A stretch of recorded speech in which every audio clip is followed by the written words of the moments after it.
Medak MLA Mynampally Rohit రావు మీద చర్యలు తీసుకోవాలని మాజీ ఎమ్మెల్యే పద్మా దేవేందర్ రెడ్డి ఫిర్యాదు చేశారు. రోహిత్ పై కేసు నమోదు చేయాలని ఎస్పీ శ్రీనివాసరావుకు ఫిర్యాదు చేశారు. ఇటీవల ఓ ఇంటర్వ్యూలో కేసీఆర్, కేటీఆర్, హరీష్ రావుల మీద ఎమ్మెల్యే రోహిత్ అనుచిత వ్యాఖ్యలు చేశారని ఫిర్యాదులో పేర్కొన్నారు. ఆ తర్వాత ఆమె మాట్లాడుతూ ఎమ్మెల్యే పదవిలో ఉండి రోహిత్ మాట్లాడుతున్న తీరు సరైంది కాదన్నారు. బీఆర్ఎస్ నేతలు, కార్యకర్తలను బెదిరించే ప్రయత్నం చేస్తే ఊరుకోమని హెచ్చరించారు.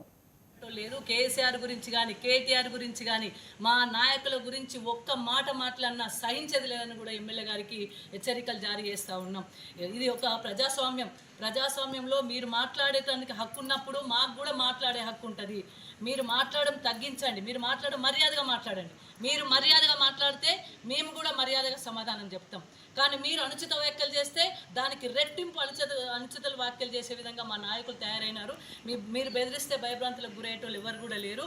కాబట్టి దయచేసి ఇప్పటికైనా నేను ఎస్పీ గారికి చెప్తా ఉన్నా, ఇప్పటికైనా మరి మేము ఇచ్చిన పిటిషన్ల మీద మీరు చర్యలు తీసుకోవాలి. మేము ఏమి ఇచ్చినాం, నిన్న మా వాళ్ళ మీద చర్యలు తీసుకుంటామని చెప్పి పోలీస్ స్టేషన్లో కూర్చుండబెట్టి వాళ్ళని ఇబ్బంది గురి చేసింది. మరి ఎమ్మెల్యే గారు మాట్లాడింది కదా, ఎమ్మెల్యే వ్యాఖ్యల మీద కూడా పిటిషన్ ఇచ్చినాం, చర్యలు తీసుకోవాలి. ఫస్ట్ ఎమ్మెల్యే మీద చర్యలు తీసుకోండి, మా వాళ్ళ మీద చర్యలు తీసుకోండి. కానీ ఫస్ట్ ఎమ్మెల్యే గారు మాట్లాడితే దాన్ని కౌంటర్ ఇస్తే కూడా చర్యలు తీసుకుంటా అంటే ఇక్కడ ఊరుకునేది కూడా ఎవరు లేరు. అదేవిధంగా మాకు నిన్న జాయిన్ అయిన స్వామి నాయకుడు అతనికి బెదిరింపు కాళ్ళు. ఎందుకంటే బెదిరించుడు, ఇది ప్రజాస్వామ్యం. ఏ పార్టీలోనైనా ఉండొచ్చు, ఏ పార్టీలకైనా మారొచ్చు. దాంట్లో మీరెవరు చెప్పడానికి?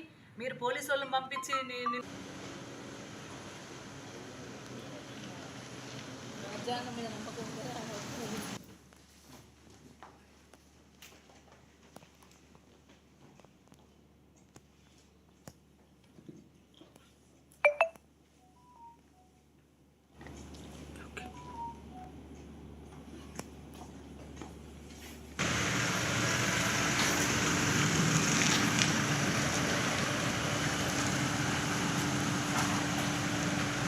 మేడం